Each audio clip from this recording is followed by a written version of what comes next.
I know what I did wasn't, strictly speaking, professional. But I really went there. As an actor, I really, really went there.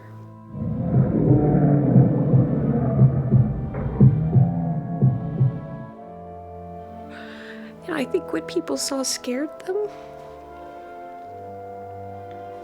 Excuse me. That was my commitment that scared them. It wasn't the bite itself, per se. I don't think.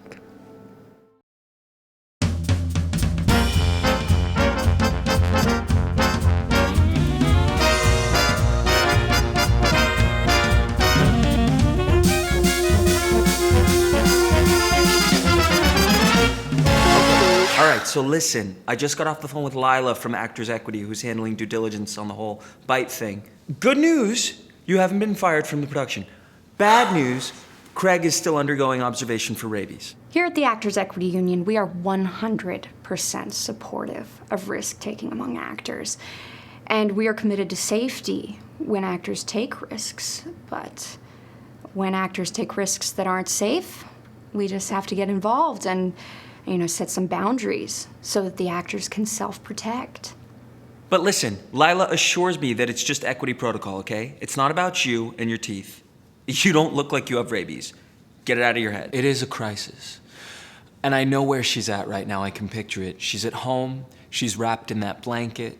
It's soft. She doesn't want to get out. She's got Netflix happening. And it's like, we could sink into this and forget about everything we worked for. What I'm thinking now is like, how are we gonna get Astoria Bag back on the horse? I'm ready, Clarky. I am ready to hop into the saddle. Are you sure? Yes, I'm sure. Because you sound a little fragile, honey. No, I'm fine. Are you on the couch? No, it was really transformational for me. This is something new that we can look forward to. Real things.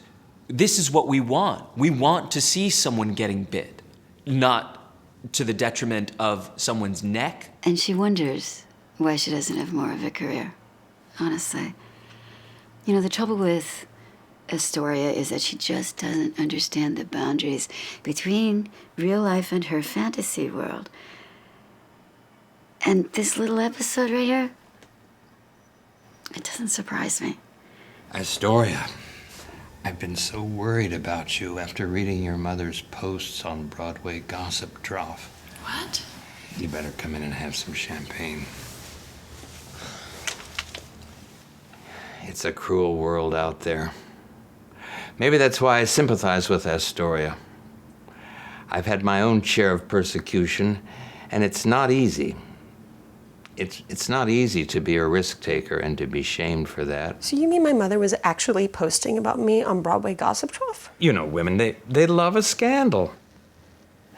Back when I first started as a junior accountant in Indianapolis, I was very much an underling, low on the totem pole, and it can be very painful. Do you know what this is like?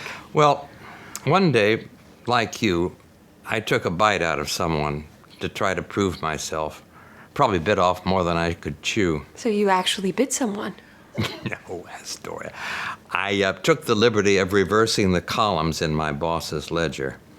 But I might as well have drawn blood. The whole office was in an uproar. It really is so much like this. Well, what I needed to hear back then is this. Sometimes you can get stuck in a moment, but you can get out of it. You can. You just need to lock jaw and keep going. Because, Astoria, the show must go on. It really must go on. Show must go on. The show must go on. Yeah, yeah. Ooh, inside my heart is breaking. My makeup may be flaking, but my smile still stays on. She just crosses boundaries. She crosses boundaries constantly. I'm not going to beat around the bush and say that it's totally fine. This is a point where a lesser actor would crumble, a lesser production might fall apart. I think she makes people uncomfortable. Myself included. If we're being honest about it, when you have an understudy, you start attacking her fellow actors, it's not so good.